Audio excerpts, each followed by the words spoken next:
Lloyd Vance covers the NFL. A little quiet time, the dog days of summer. Correspondent for the NFL Network, kind enough to join us on this Tuesday. How you been, pal? Oh, doing great, Q. And there's always something to talk about, man. Yeah, there's NFL-wise, absolutely. We were just saying in the beginning of the show how everyone compiles all these lists, and I don't get too crazy over a list.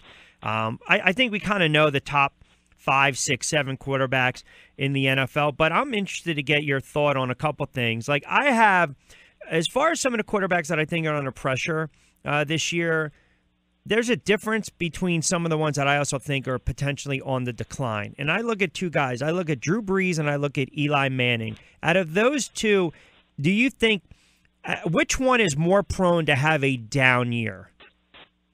Wow, that's a great question. Well, the Saints are in a very tough division, and we've seen this last couple of years. They had back-to-back 7-9 seasons, and Drew Brees, smaller quarterback, that shoulder has always been kind of questionable. And you look at this talent around him. Yes, it's a little upgrade with Adrian Peterson coming over, but they have lost some guys this offseason, particularly, the receivers are just not the same, and I just don't know if he's going to be the same guy. But you look at Eli Manning, I think he's going to be able to be out there every week in, week out. We've seen that. He has never really been hurt, and then they've improved upon his weapons, bringing in Brandon Marshall. And if they can get a running game, I think he's going to have a very strong season. So I think out of the two of them, Drew Brees will probably have a chance to take a step back, and he's older and closer to 40. Yeah, I think that's a big if with the Giants and their offense and their ground game. Because as you know, right, what do? They try to run the ball to set up the pass, which absolutely makes no sense as opposed to trying to run a little bit to set up. They use the pass to try to set up the run. I'm not a fan of that. You know, when you look at the contract that Carr just received, how is it going to affect the Washington Redskins and their decision-making when it comes time to finally open up their checkbook to Kirk Cousins? Yeah, well, Kirk Cousins, they have a big decision to make around July 15th. That's the franchise deadline, and they're going to have to figure out if they're going to extend him or have him work once again on a one-year contract being paid around $25 to $28 million a season. If he does go the route of a larger contract, we're talking upwards of $30+ million a year for this guy, Q. And I know they're very high on him. I've talked to some people in their front office, but that's a lot of money for a quarterback of his ilk. Yes, he's a solid guy, and he works well with the weapons down there, but is he a true difference maker? So I think they're going to probably let him play once again on that one-year contract and then kind of look from there. They got to figure out what they're going to do in terms of their offense. Are they going to be a passing team? But that's going to be difficult now that Deshaun Jackson's gone and Pierre Garçon. So they need these younger receivers to step up, and we'll see if they're able to. Yeah, I think that those are huge losses. I was actually looking at their numbers yesterday, wide receiver-wise. Yeah, granted, they give you over 1,000 yards, but these are two respective receivers averaging close to 15 to 17 yards per catch. You bring in Pryor, that was right around 13 or 14 with Cleveland with really no quarterback play. And I'm just wondering if they have enough offensively with Crowder as well and Reed and their ground game to be as successful scoring as they were last year. Because, the Redskins were able to put up monster number of points last year. It's just at times you saw their defense, their run defense here and there, and then late in the season you saw some of those common mistakes by Kirk Cousins. But, those loss of two of those wide receivers, how much of that is really going to take away from this offense? I think that's a big loss for them, too. And those guys were his security blankets. On his third down, they knew that they could go to Pierre Garçon, and when they needed a big play, a home run type thing, they were throwing the ball deep to Deshaun Jackson. So they're counting on guys that have always been injured, like Josh Doxson coming back from an Achilles injury. They need him to step up. We know Jordan Reed, one of the best tight ends in football, but constantly beat up, had a lot of concussion issues in the past. And then can they get a running game going with Rob Kelly? He seems to be the guy that they're leaning towards as their starter. But, this is a team kind of in flux. They're trying to find out who they are, and let's see if Jay Gruden can really hold this thing together. Heard whispers that, as he's been there about 3-4 years, people are wondering, is he the guy to take this team to the next level? So we're going to see if Washington kind of avoid the soap opera situations that they always seem to get themselves into. Yeah, especially, too, when you look at what's transpired from the front office and the GM as well. All right, let me stick with the NFC for a moment. The Atlanta Falcons, we don't need to rehash it. Yes, the choke job in the Super Bowl, blowing the 25-point lead. I heard Freeman say he would have been the MVP of the Super Bowl. Hey, listen, you can't whiff on a block, right? That was first and foremost. Do you think there's going to be any type of hangover once the season starts for the Atlanta Falcons? Do you get the sense from those that you're speaking to in Atlanta that I don't want to say they fully recovered, but they're ready to get the season underway? Yeah, I mean, this team wants to put that Super Bowl's last 5 to 10 minutes behind them, but it's going to follow them around all season. Let's face it, we've seen that too often with teams where they have a Super Bowl hangover. I know the Bills were able to get back way back in the 90s so many times after losing a Super Bowl, but it's a different mentality, and you see guys always look for what's in it for me once they've achieved some level of success. Guys want more money. Guys leave via free agency. Guys retire like Chris Chester did. They're good offensive linemen who they got to replace. But they have all the pieces in place. But do all these guys still fit together? Because let's face it, look at Carolina the year before, 15-1, and then they just struggled last season. It's kind of, they didn't even make 500. So, it's a tough division.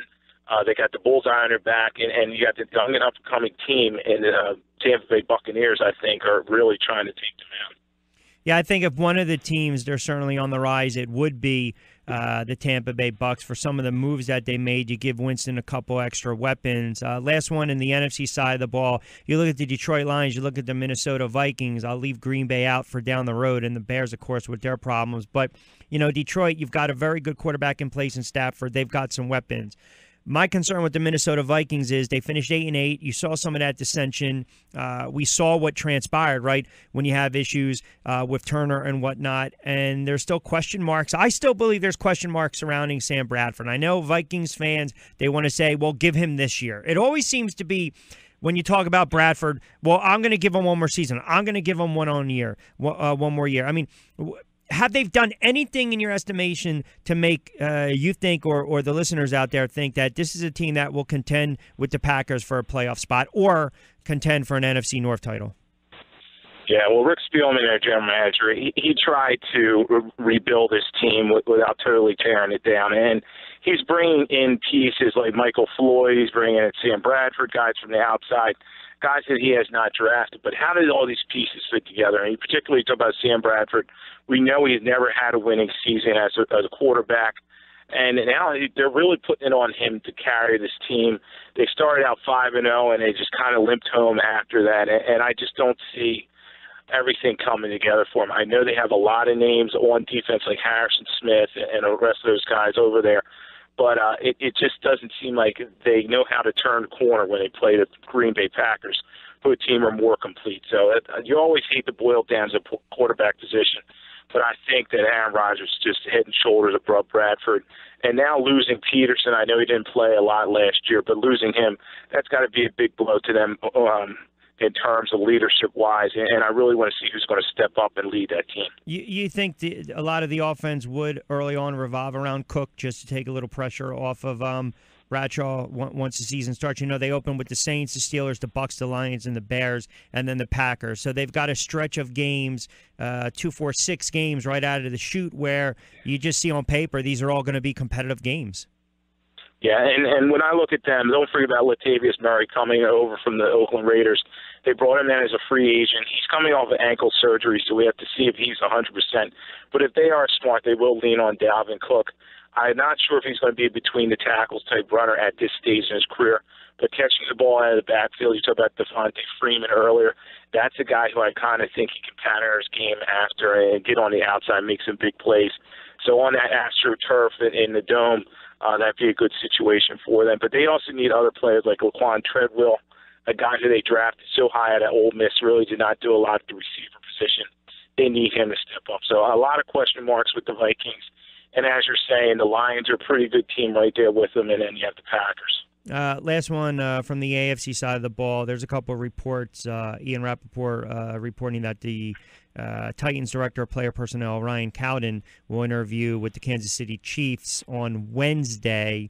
obviously to fill the void of the GM spot after they fired John Dorsey. But yet they give Andy Reid a contract extension, which, you know, it's a little goofy when you think about that, because typically when you fire a GM, you almost think to yourself, well, if you bring in a new guy, he's probably going to want to bring in his own head coach. That's not the case, obviously, in this situation, because Reid's been a pretty solid head coach with Kansas City over the last several years and deserving of the contract extension. But, you know, you look at the firing of Dorsey, what's going on there in Kansas City?